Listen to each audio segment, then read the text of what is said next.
OK, OK. Alors, merci pour l'invitation à la table ronde. Moi, je vais être celui qui parle plus lentement que les autres. Alors, voilà. Alors, vous pouvez relaxer On a maintenant. placé la barre assez haut.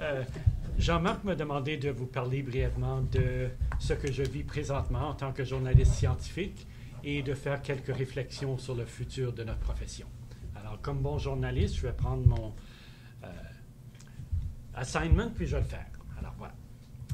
Alors, commençons avec mon travail quotidien. Vous avez entendu que je suis journaliste au Globe and Mail et je suis spécialisé en santé.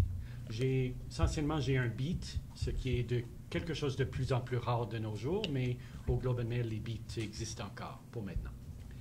Le Globe, si vous ne le connaissez pas, et ce n'est pas toujours évident au Québec, c'est pour ça que j'aime vivre ici, dans l'anonymat. C'est différent quand je vais à Toronto, à Vancouver. J'aime ça au Québec. Mais voilà. Le Globe est un journal financier et politique. Traditionnellement, c'est un journal pour les hommes d'affaires, pour les hommes riches. Ça, c'est vraiment notre raison d'être, jusqu'à récemment. Mais depuis quelques années, nous essayons vraiment d'attirer des lectrices, des femmes. Parce que les femmes ont beaucoup d'argent et beaucoup de contrôle de l'argent de leur famille. Et l'argent, c'est ce qui compte dans les médias pour nous. On est un business à profit. Alors, pour cette raison, on a eu une expansion assez marquée de notre couverture de la santé. Ça fait un bon 5-6 ans de ça.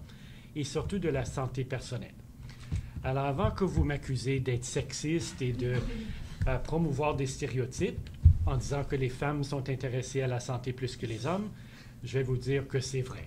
Alors, peut-être c'est un stéréotype, mais c'est vrai.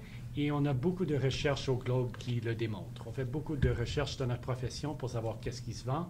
Et la santé, ça se vend aux femmes, clairement. Et on l'a démontré avec ce cahier qui est très, très populaire. Alors, on a en effet ajouté un cahier complet au Globe, ça c'est comme j'ai dit il y a 5-6 ans, qui s'appelle Life. Dans ce cahier, il y a au moins une page par journée, une page entière dédiée à la santé. D'après ce qu'on me dit au journal, c'est le seul quotidien en Amérique du Nord qui a une page dédiée à tous les jours. Alors, c'est assez impressionnant comme l'espace qui est dédié à la santé dans notre journal. Et le Globe, c'est un grand quotidien. On a environ 450 000 abonnés à tous les jours, environ 1 million de lecteurs. Alors, chaque fois qu'on ajoute une page, c'est beaucoup d'argent. C'est un grand investissement. Notre recherche nous dit que nos lecteurs, ou plus exactement nos lectrices dans cette section, sont des femmes, à plus de 80%. Alors, ils ont bien ciblé le marché et ça fonctionne bien en termes encore économiques. Et Jean-Marc vous a dit que ma formation était en comptabilité, même si j'écris en santé. Moi, j'écris principalement dans cette section, dans la section Life, parce que c'est là où se retrouvent maintenant nos papiers, pas scientifiques, mais nos papiers de santé. On fait surtout des nouvelles. On fait aussi des séries plus élaborées, plus à fond. Et on fait des chroniques. Moi, je fais une chronique de santé une fois par semaine et on a une personne différente à tous les jours.